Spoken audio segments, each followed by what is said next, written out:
VS Joy Thavanur MLA ആയി തെരഞ്ഞെടുക്കപ്പെട്ടതോടെ Malappuram DCC president സ്ഥാനത്തേക്ക് ആരാകുമെന്ന ചർച്ചകൾ സജീവമാണ്.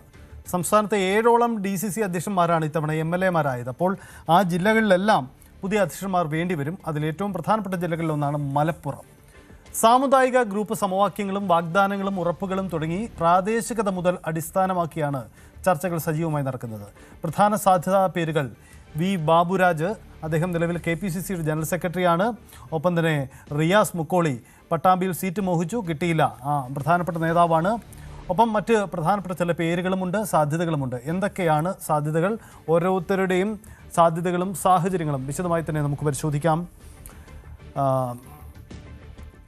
CB അനുമോദ് ചേരുന്നുണ്ട്. അനുമോദ്, എങ്ങനെയാണ് മലപ്പുറത്തെ KPCC DCC പുനഃസംഘടനയിലെ ചർച്ചകൾ? ആർക്കാണ് ഏറ്റവും അധികം സാധ്യത?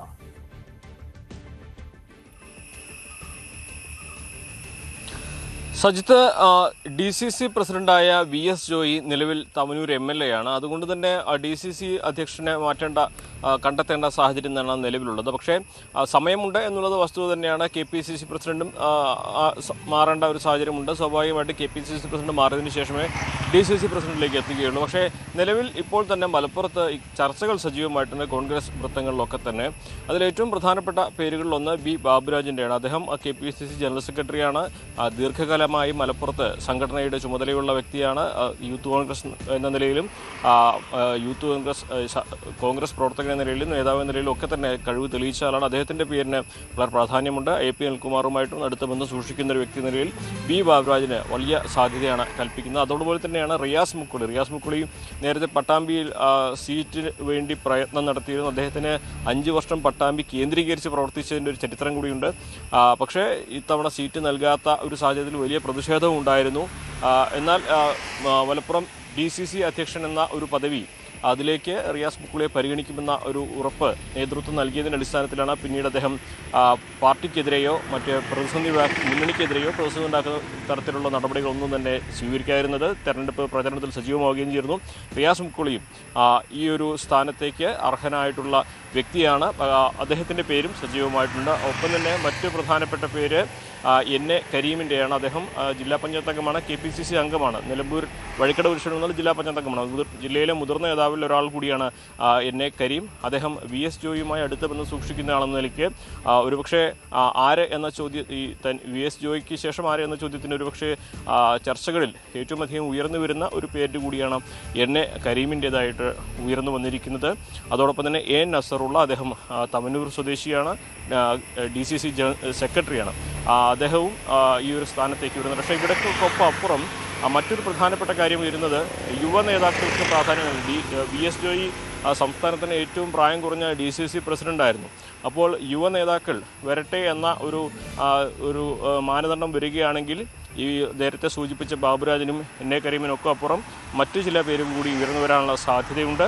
അതിൽ ഒന്ന് പ്രധാനമായിട്ടും KT അജ്മൽ, അദ്ദേഹം ജില്ലാ പഞ്ചായത്ത് അംഗമാണ്, KPCC അംഗമാണ്. ഒപ്പം തന്നെ തവനൂരിൽ മുമ്പ് സീറ്റിന് വേണ്ടി ശ്രമിച്ചിരുന്ന AM രോഹിത്, സിദ്ദിഖ് പന്താവൂര്, അതുപോലെ തന്നെ ഇപ്പോൾ DCCയുടെ സംഘടനാകാര്യ ജനറൽ സെക്രട്ടറിയുടെ ചുമതലയുള്ള അജീഷ് എളാടത്ത്, അങ്ങനെ പല പേരുകളും ഉയരുന്നുണ്ട്.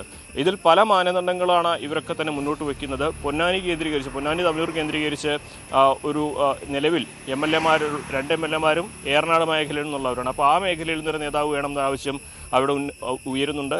ഒപ്പം തന്നെ മതപരമായിട്ടുള്ള അല്ലെങ്കിൽ സാമുദായികപരമായിട്ടുള്ള കാര്യങ്ങൾ നിലവിൽ MLA-മാരാവട്ടെ UDF-ൻ്റെ കൺവീനറാവട്ടെ ഇവരൊക്കെ തന്നെ ന്യൂനപക്ഷ വിഭാഗങ്ങളിൽ നിന്നുള്ളവരാണ്. അപ്പോൾ സ്വാഭാവികമായിട്ടും DCC പ്രസിഡന്റ് എന്ന നിലയ്ക്ക് ഭൂരിപക്ഷ വിഭാഗത്തിൽ ഒരാളെ കണ്ടെത്തേണ്ടി വരുമെന്നൊരാവശ്യമാണ് ഉയരുന്നത്. അങ്ങനെയും ചില ചർച്ചകൾ നടക്കുന്നുണ്ട്. അങ്ങനെ പലവിധ ചർച്ചകൾ, പല മാനദണ്ഡങ്ങളിൽപ്പെട്ട ചർച്ചകൾ ഉൾപ്പെടുന്ന ചർച്ചകളാണ് ഇപ്പോൾ മലപ്പുറത്ത് DCC പ്രസിഡന്റിനെ ചൊല്ലി ഉയരുന്നത്.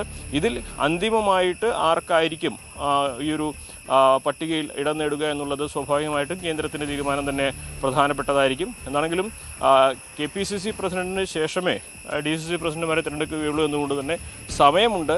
പക്ഷേ അപ്പോഴേക്കും ഏതെല്ലാം മാനദണ്ഡങ്ങളായിരിക്കും DCC പ്രസിഡന്റിനെ തിരഞ്ഞെടുക്കുന്നതിൽ അടിസ്ഥാനമാവുക എന്ന കാര്യത്തിൽ ഒരു വ്യക്തത ഉണ്ടാവുകയും ചെയ്യുമെന്നാണ് കരുതേണ്ടത്. സജിത്ത്, DCC പുനഃസംഘടന എങ്ങനെ നടക്കുമെന്നതാണ് മലപ്പുറത്തെ ചോദ്യം. എന്തായാലും അവിടെ പല സാധ്യതകളും പറഞ്ഞു കേൾക്കുന്നുണ്ട്. എന്തായാലും VS ജോയിയുടെ പിൻഗാമിയായി പുതിയൊരു നേതാവ് വരും. യുവാക്കൾക്ക് കൂടുതൽ പരിഗണന ഉണ്ടാവാനുള്ള സാധ്യത ചെറുതല്ല. പുതിയ പരീക്ഷണങ്ങൾ കോൺഗ്രസ് നടത്തുന്ന ഒരു കാലഘട്ടമാണ്. ഒപ്പം 7 ജില്ല, മറ്റ് 6 ജില്ലകളിലും പുനഃസംഘടന നടത്തേണ്ടി വരും. കൂടുതൽ വാർത്തകൾക്ക് News 18 Keralam YouTube channel subscribe ചെയ്യുക.